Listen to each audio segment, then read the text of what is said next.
Assignment 2 presentation by Darnell Wims. My topic is the colonial grids, nostalgic imprints in modern society.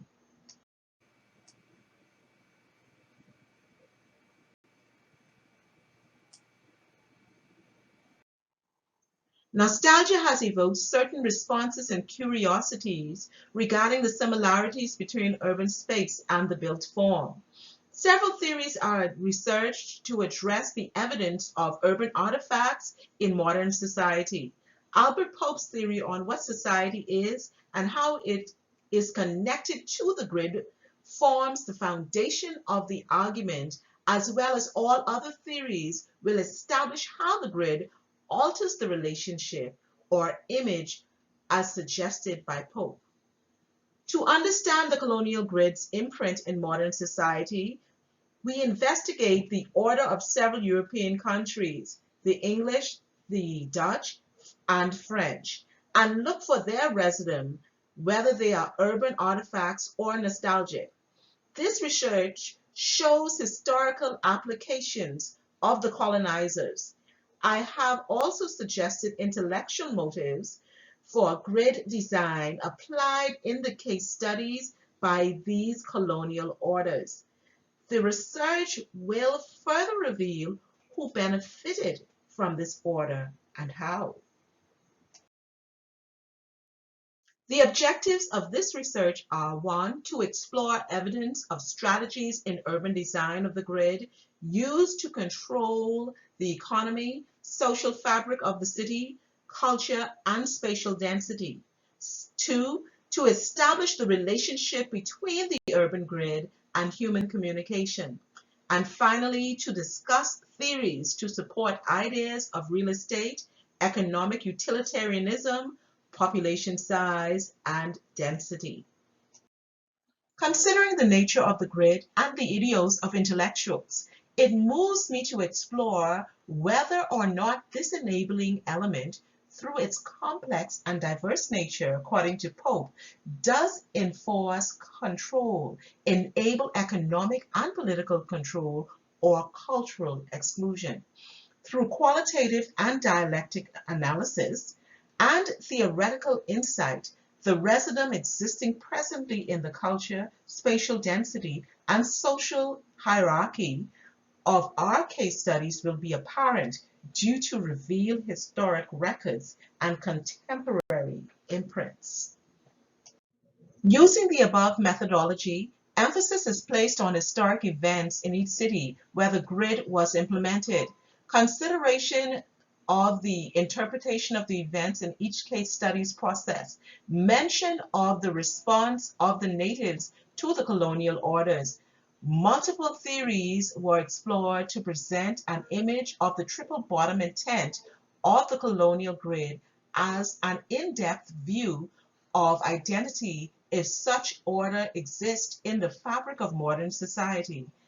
Also, the results presented may appear to be inductive. However, the facts supported by various theories will be used in my argument. The conclusion will be implied.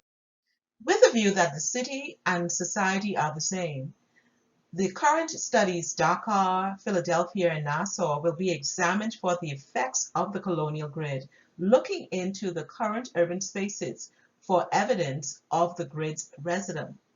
This might be structural or as a result of the triple bottom intent of the intellectual planning of the grid.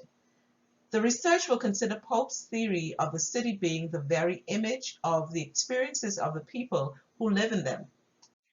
As a result of Pope's similarity ideals, consideration will be given to Rosie's presumption of communication of citizens being determined by the plan, and of course barriers, as suggested by Marcos, to be inclusive or exclusive. Albert Pope is considered for his theory on the relationship between the urban grid and human communication. His theory in ladders presents through documents how experiencing urban spaces is what defines a city's image and forces communication. Sherry Arnstein's theories on social hierarchy and economic utilitarianism as outlined in Ladder of Citizenship is discussed. Ramkulla's belief of growth being inevitable for the city. Vittorio Grigotti for his exploration of the ideals of space production. We will look to Herbert Marcuse for an understanding of the evidence of strategies in urban design of the grid in each case study.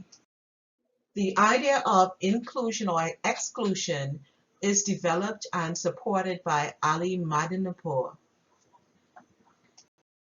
We consider Jane Jacobs' theory that all inhabitants of a city should be a part of the decision-making process.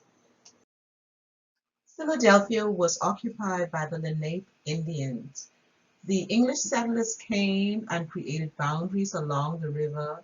The river was the center of trade for the new colony. However, original inhabitants had another view.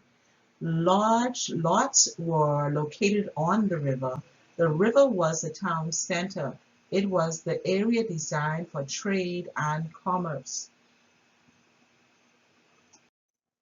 The towns settled by the Europeans were inhabited by the native Indians and they were forced to relocate. William Penn built his utopian city on the instruction of King Charles II. This was to be a model society and intended to make the Lenape Indians more accepting of the invasive nature of their new society. However, as a resolve to exclusion, as with William Penn in his book Eros and Civilization, Marcuse portrays a city void of social ills, referencing the writings of Marx and Sigmund Freud. Marcuse was opposed to attempts to exclude citizens, as is seen in the settlement of Philadelphia. For French Dakar, the pre-colonial spatial image was symbolized in the built form of a public square, the Pink. The Pink is an imprint of the French colonial grid. The colonial grid was intended to be, as proposed by Einstein, top-down. The French created boundaries through the existing settlements of the natives. The people of Dakar resisted this imposition of culture, and as a result, the elimination of their culture was not successful. Marcuse, in his text Dialectic of Enlightenment, was in favor of such resistance. However, there was an intertwining of the indigenous culture with that of the French. The result is an interesting portrayal of the native and invasive coexistence. For Dakar, the French gave the streets French names. This system of nomenclature was to remind the natives of French rule and dominance. The natives had no control of their city. This was a political strategy for control. The economy and culture was French dominated. The natives were powerless in decision making regarding their city and thus profited little. If they had an opportunity, natives would be empowered economically. To date, quite a few streets names have changed in the French dominated Mali Federation, but many remained the same and with French influence.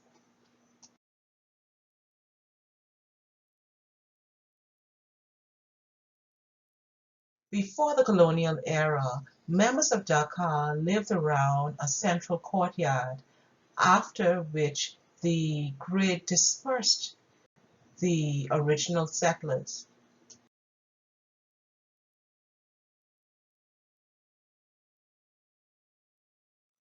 Further, according to studies, Dakar still has a challenge of meeting the needs of the people as a result of colonial planning.